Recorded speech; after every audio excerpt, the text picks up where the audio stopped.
2 Raja-Raja pasal 4 ayat 1-7. Minyak seorang janda. Salah seorang dari istri-istri para nabi mengadukan halnya kepada Elisa sambil berseru, "Hambamu, suamiku, sudah mati, dan engkau ini tahu bahwa hambamu itu takut akan Tuhan. Tapi sekarang penagih hutang sudah datang untuk mengambil kedua orang anakku menjadi budaknya." Jawab Elisa kepadanya, "Apakah yang dapat kuperbuat bagimu? Beritahukanlah kepadaku apa-apa yang kau punya di rumah." Berkatalah perempuan itu, "Hambamu ini tidak punya sesuatu apapun di rumah kecuali sebuah buli-buli berisi minyak." Lalu berkatalah Elisa, "Pergilah, mintalah bejana-bejana dari luar, daripada segala tetanggamu, bejana-bejana kosong, tetapi jangan terlalu sedikit. Kemudian masuklah, tutuplah pintu sesudah engkau dan anak-anakmu masuk. Lalu tuanglah minyak itu ke dalam segala bejana. Mana yang penuh, angkatlah." Pergilah perempuan itu daripadanya, ditutupnyalah pintu sesudah ia dan anak-anaknya masuk, dan anak-anaknya mendekatkan bejana-bejana kepadanya, sedang ia terus menuang. Ketika bejana-bejana itu sudah penuh, berkatalah perempuan itu kepada anaknya, "Dekatkanlah kepadaku sebuah bejana lagi." Tetapi jawabnya kepada ibunya, "Tidak ada lagi bejana." Lalu berhentilah minyak itu mengalir. Kemudian pergilah perempuan itu, memberitahukannya kepada abdi Allah, dan orang ini berkata, "Pergilah, jualah minyak itu, bayarlah hutangmu, dan hiduplah dari lebihnya, engkau serta anak-anakmu."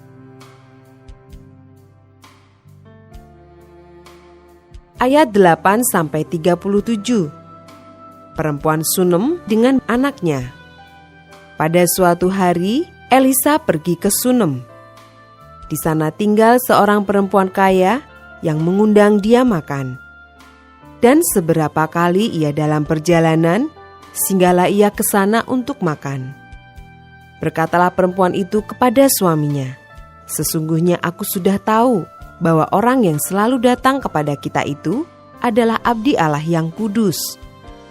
Baiklah kita membuat sebuah kamar atas yang kecil, yang berdinding batu, dan baiklah kita menaruh di sana baginya sebuah tempat tidur, sebuah meja, sebuah kursi, dan sebuah kandil. Maka apabila ia datang kepada kita, ia boleh masuk ke sana." Pada suatu hari, datanglah ia ke sana. Lalu masuklah ia ke kamar atas itu dan tidur di situ. Kemudian berkatalah ia kepada Gehasi bujangnya, "Panggillah perempuan Sunem itu." Lalu dipanggilnyalah perempuan itu, dan dia berdiri di depan Gehasi. Elisa telah berkata kepada Gehasi, "Cobalah katakan kepadanya, sesungguhnya engkau telah sangat bersusah-susah seperti ini untuk kami. Apakah yang dapat kuperbuat bagimu? Adakah yang dapat kubicarakan tentang engkau kepada raja atau kepala tentara?" Jawab perempuan itu, "Aku ini tinggal di tengah-tengah kaumku."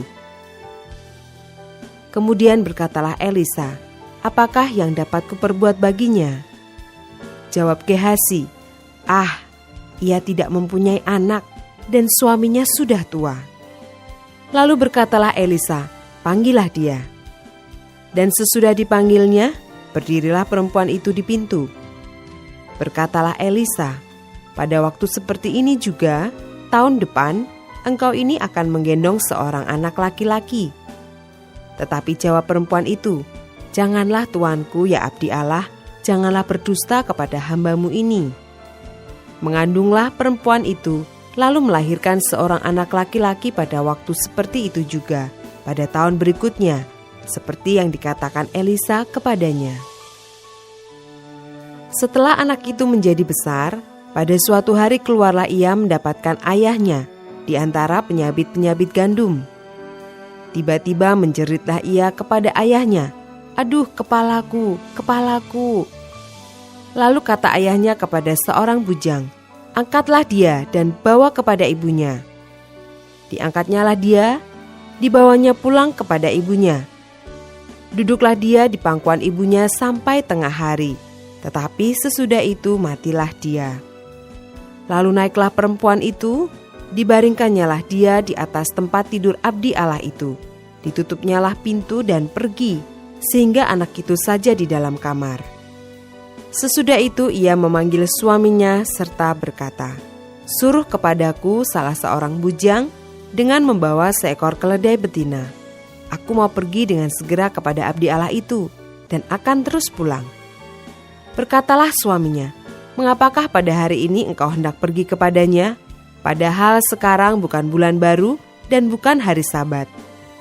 Jawab perempuan itu, "Jangan khawatir." Dipelanainya keledai itu dan berkatalah ia kepada bujangnya, "Tuntunlah dan majulah.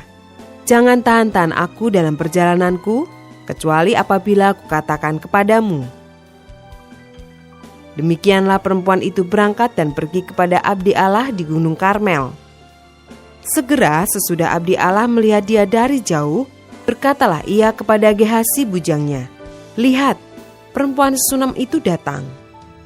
Larilah menyongsongnya dan katakanlah kepadanya, "Selamatkah engkau? Selamatkah suamimu? Selamatkah anak itu?" Jawab perempuan itu, "Selamat." Dan sesudah ia sampai ke gunung itu, dipegangnyalah kaki abdi Allah itu, tetapi Gehasi mendekat hendak mengusir dia. Lalu berkatalah abdi Allah, "Biarkanlah dia, hatinya pedih. Tuhan menyembunyikan hal ini daripadaku, tidak memberitahukannya kepadaku." Lalu berkatalah perempuan itu, "Adakah ku minta seorang anak laki-laki daripada tuanku? Bukankah telah kukatakan, jangan aku diberi harapan kosong?" Maka berkatalah Elisa kepada Gehasi, "Ikatlah pinggangmu, bawalah tongkatku di tanganmu, dan pergilah. Apabila engkau bertemu dengan seseorang, janganlah beri salam kepadanya, dan apabila seseorang memberi salam kepadamu, janganlah balas dia. Kemudian taruhlah tongkatku ini di atas anak itu." Tetapi berkatalah ibu anak itu, "Demi Tuhan yang hidup dan demi hidupmu sendiri, sesungguhnya aku tidak akan meninggalkan engkau." Lalu bangunlah Elisa dan berjalan mengikuti perempuan itu. Adapun Gehasi telah berjalan mendahului mereka dan telah menaruh tongkat di atas anak itu, tetapi tidak ada suara dan tidak ada tanda hidup. Lalu kembalilah ia menemui Elisa serta memberitahukan kepadanya, katanya, "Anak itu tidak bangun." Dan ketika Elisa masuk ke rumah, ternyata anak itu sudah mati dan terbaring di atas tempat tidurnya. Sesudah ia masuk, ditutupnyalah pintu, sehingga ia sendiri dengan anak itu di dalam kamar. Kemudian berdoalah ia kepada Tuhan. Lalu ia membaringkan dirinya di atas anak itu, dengan mulutnya di atas mulut anak itu, dan matanya di atas mata anak itu, serta telapak tangannya di atas telapak tangan anak itu. Dan karena ia meniarap di atas anak itu, maka menjadi panaslah badan anak itu. Sesudah itu ia berdiri kembali dan berjalan dalam rumah itu, sekali ke sana dan sekali ke sini. Kemudian meniarap pulalah ia di atas anak itu. Maka bersinlah anak itu sampai 7 kali, lalu membuka matanya. Kemudian Elisa memanggil Gehasi dan berkata, "Panggillah perempuan Sunem itu." Dipanggilnyalah dia, lalu datanglah ia kepadanya. Maka berkatalah Elisa, "Angkatlah anakmu ini." Masuklah perempuan itu, lalu tersungkur di depan kaki Elisa dan sujud menyembah dengan mukanya sampai ke tanah. Kemudian diangkatnyalah anaknya, lalu keluar.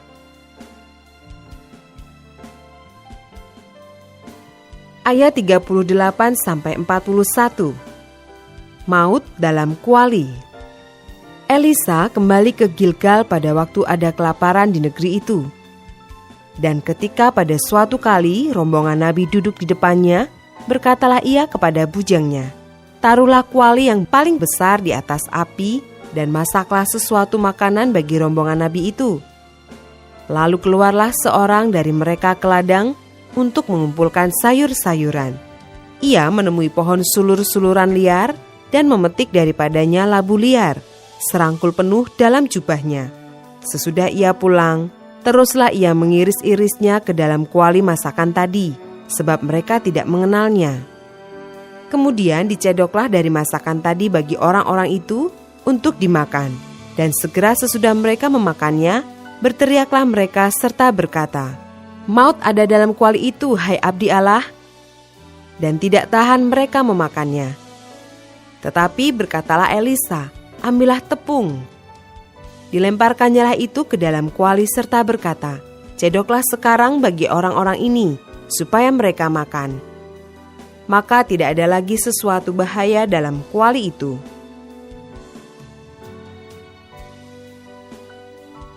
Ayat 42-44. Memberi makan 100 orang. Datanglah seseorang dari Baal Salisa dengan membawa bagi abdi Allah roti hulu hasil, yaitu 20 roti jelai serta gandum baru dalam sebuah kantong. Lalu berkatalah Elisa, "Berilah itu kepada orang-orang ini supaya mereka makan." Tetapi pelayannya itu berkata, "Bagaimanakah aku dapat menghidangkan ini di depan 100 orang?" Jawabnya, "Berikanlah kepada orang-orang itu supaya mereka makan. Sebab beginilah firman Tuhan, orang akan makan, bahkan akan ada sisanya." Lalu dihidangkannyalah di depan mereka, maka makanlah mereka dan ada sisanya, sesuai dengan firman Tuhan.